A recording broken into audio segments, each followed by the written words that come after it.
So let's summary and conclude our introduction in innovation management. What did we talk about in all the previous slides? I tried to give you a better understanding what innovation is, what are some of the challenges, and give you some framework of an innovation process to see how it's structured and how different tools and methods are being applied. So it's really for you important to remember first our definition of innovation. We said an innovation is a creation, introduction, and successful diffusion of product systems or processes which are new from the perspective of the particular organization or user. Secondly, we talked about that innovations from their nature are open-ended, complex problems and result from a social process, which is on the one hand side the reason for a lot of conflicts and hurdles you have to overcome, but also are the origin of opportunities and profitability by innovation. Also remember that innovation sometimes really originates in a user with an open, unmet need, and that a lot of innovation actually is not the result of a disciplined process in companies, especially if it's more functional, novel, or explorative.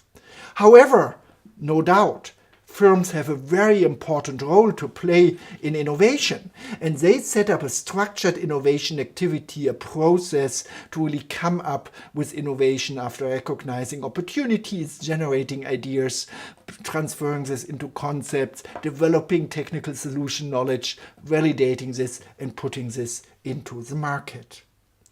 And identifying best practices is really where very much of the study of innovation management is about. This is why we have innovation audits, benchmarking, where one company compares itself to other companies to really see what firms with high innovation performance do differently to really increase the time to market, the fit to market, and reduce the cost to market.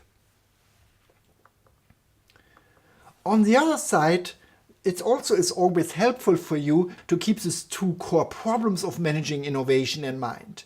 Companies have first to get access to neat information, which often is sticky, difficult to transfer from customers and users.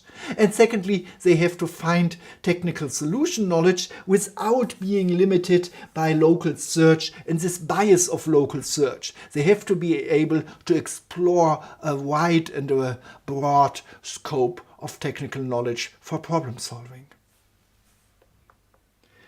The idea of the stage gate process probably was one which is most established and seen in companies as being a success factor for innovation. And the idea really is to deal with the consequences of making a further innovation activity in a stage under insufficient information. And the idea is that when you innovate, you always not just have to create or gather new knowledge, but you also continuously have to evaluate.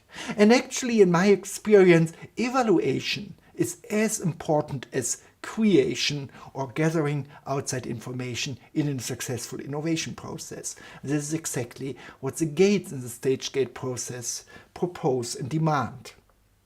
But finally, the main challenge we have is to overcome our mental models which shape our understanding of innovation and provide somehow the sandbox where we play to innovate. We need to balance between this exploration, long-term sustainability, and exploitation, short-term profitability. This is not just the largest challenge in innovation management, but also immediately constraints with the stage gate process. Think about the connections. A stage gate process with its gates is an established set of decision criteria that perfectly work for incremental innovation or exploitation. If we really want to go into the right space, explore something what is not there yet, well, the stage gate process by its design is still helpful, but we perhaps need very different gate criteria. As remember, if we go to the right space, if we do business model innovation, we have to build decision based on assumptions, while the gates in the stage gate process really demand clear knowledge. So you see, it's not easy. But if it would be easy, innovation would be not the source of competitive advantage. And this is what makes the study and the practice of innovation management so exciting, as there are always novel ways companies find to balance between two sides. They always come up with new methods and tools to get access to need information or overcome the local search bias.